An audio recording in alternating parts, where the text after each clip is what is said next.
Seorang anak telah lahir untuk kita, seorang putera diberikan.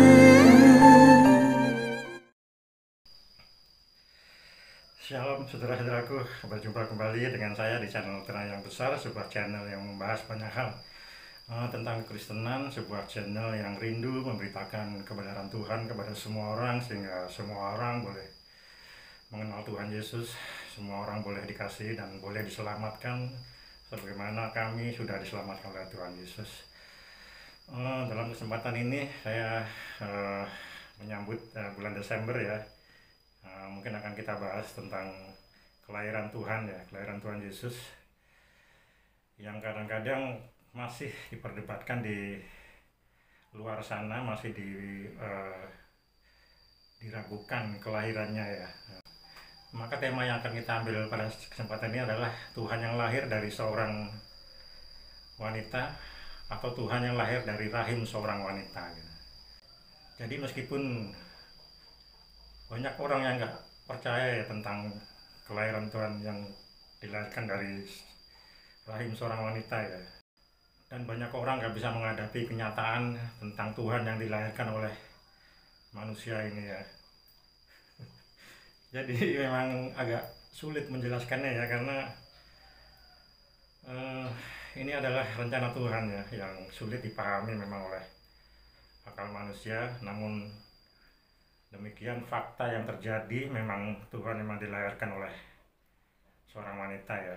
Jadi ini suatu kenyataan yang nggak bisa dibantah, dan ini ada dalam sejarah ya, terjadi, dan nggak mau harus diakui peristiwa ini memang terjadi gitu.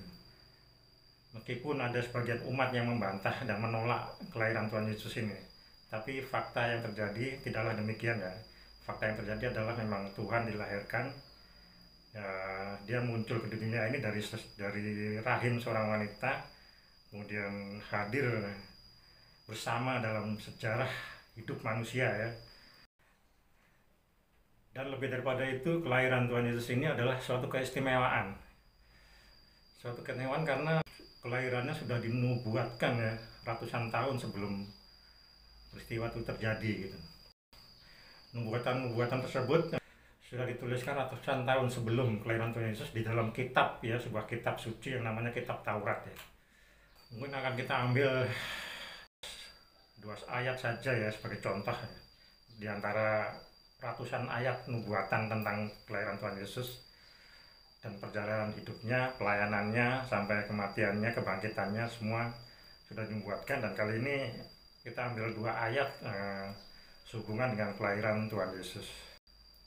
Di dalam Yesaya 7 ayat 14, mungkin saya akan bacakan saja. Sebab itu Tuhan sendirilah yang akan memberikan kepadamu suatu pertanda, sesungguhnya seorang perempuan muda mengandung dan akan melahirkan seorang anak laki-laki, dan akan menamakan dia Immanuel. Immanuel ini artinya Tuhan menyertai kita gitu. Jadi di sini sudah jelas ya, ini jadi kelahiran ya, karena ada kata-kata seorang perempuan muda mengandung, bahkan ya mengandung dan akan melahirkan seorang anak laki-laki gitu. Jadi ini memang dinubuatkan kepada Yesus yang akan lahir 700 tahun kemudian setelah nubuatan ini terjadi. Jadi ini memang fakta ya, memang nubuatan dan digenapi. Kemudian yang selanjutnya Yesaya, dalam Yesaya 9 ayat 6 ya. Sebab seorang anak telah lahir untuk kita ya. Nah, ini seorang anak telah lahir ya. Di sini ratusan tahun yang sebelum kelahiran Tuhan Yesus, di sini sudah dikatakan seorang anak telah lahir, padahal anaknya belum lahir nih, tapi sudah dinubuatkan telah lahir gitu. Seorang putra telah diberikan untuk kita, lambang pemerintahan ada di atas bahunya, dan namanya disebutkan orang penasihat ajaib, Allah yang perkasa, Bapa yang kekal, Raja damai ya. Jadi jelas banget ini ya, nggak bisa dibantah ya, karena kelahiran ini adalah kelahiran yang istimewa, karena ini kelahiran Tuhan sendiri ya. Tuhan yang dilahirkan oleh manusia dalam misi, karena dia punya misi untuk menyelamatkan manusia, punya misi indah, punya misi yang baik kepada manusia karena kasihnya kepada manusia. Jadi ayat-ayat tadi itu hanya sebagai contoh ya dari sekian ratus ayat-ayat nubuatan ya tentang Tuhan Yesus, dan semua digenapi ya, nggak ada satupun yang nggak digenapi, semua digenapi sampai kebangkitannya ya, pelayanannya semua digenapi dan terjadi dalam sejarah manusia ya. Dan ajaibnya nubuatan itu diucapkan oleh orang-orang yang berbeda, oleh orang-orang yang berbeda karakter, berbeda suku ya, berbeda pekerjaan, namun tetap fokus kepada Tuhan Yesus Kristus. Dan ini juga adalah suatu bukti yang otentik dan tak terbantahkan bahwa Tuhan Yesus benar-benar lahir ke dunia ya. Jadi kita nggak bisa menolak, nggak bisa menyangkal bahwa memang Tuhan memang hadir ke dunia ini melalui rahim wanita ya, dalam sebuah misi yang nggak pernah berubah, dalam sebuah misi yang nggak pernah gagal, yaitu misi keselamatan yang kekal. Memang sulit ya mempercayai kejadian-kejadian seperti ini ya, karena ini di luar akal manusia. Apalagi memahami Tuhan yang mati ya, itu lebih susah lagi. Jadi sangat diperlukan suatu kerendahan hati untuk memahami ketuhanan Yesus ini.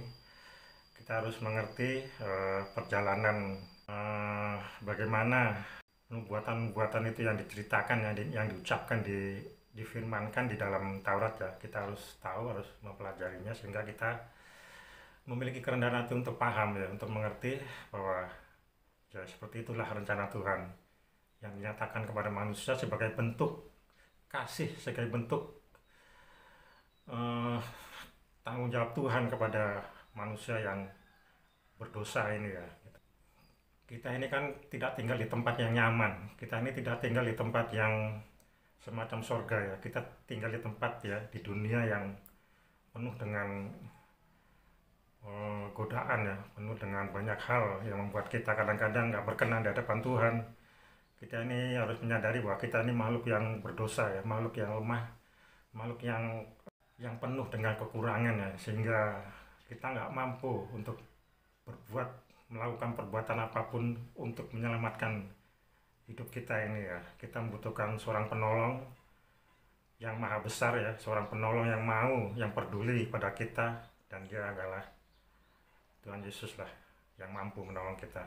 Kita nggak mampu menyelamatkan diri kita sendiri di tengah dunia yang fana ini, di tengah banjir informasi ya. Dunia sekarang ini dibanjiri dengan informasi-informasi yang buruk, informasi-informasi yang hoak ya, dan kita dengan mudah akan terpengaruh dengan berita-berita semacam itu, dan kita akan cenderung menjadi seorang pribadi yang jatuh dalam dosa, jatuh dalam lembah kekelaman, dan terjebak dalam hasutan-hasutan si ular tua ini ya.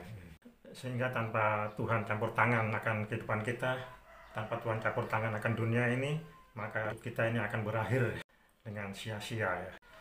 Manusia sangat memerlukan kehadiran Tuhan Yesus sebagai seorang penolong, sebagai seorang penghibur, sebagai seorang penyembuh. Kita membutuhkan Tuhan Yesus bahkan sebagai seorang juru selamat. Kita sangat membutuhkan pengorbanan Tuhan Yesus di atas kayu salib.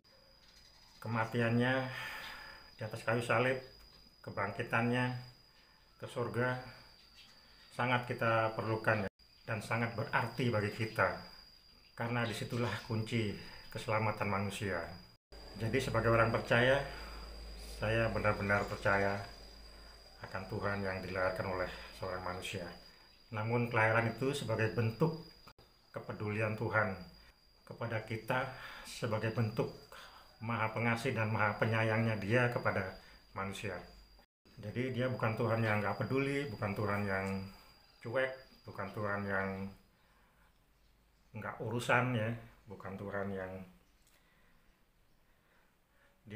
yang masa bodoh, dia bukan Tuhan yang nggak urusan dengan keberdosaan manusia, dia bukan Tuhan yang hanya santai-santai aja di singgasana ya, namun Dia Tuhan yang peduli, Tuhan yang melawat ya, Tuhan yang menjamah setiap manusia sehingga manusia boleh mendapatkan kasih karunia keselamatan yang kekal itu.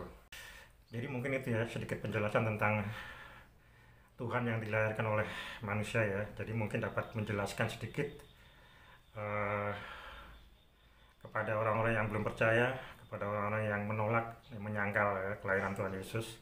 Dan biarlah channel ini boleh membantu saudara-saudara sekalian untuk memahami ketuhanan Yesus dengan sebenar-benarnya dan dengan sebaik-baiknya. Baiklah, mungkin sampai di sini dulu. Terima kasih, Tuhan Yesus memberkati. Amin.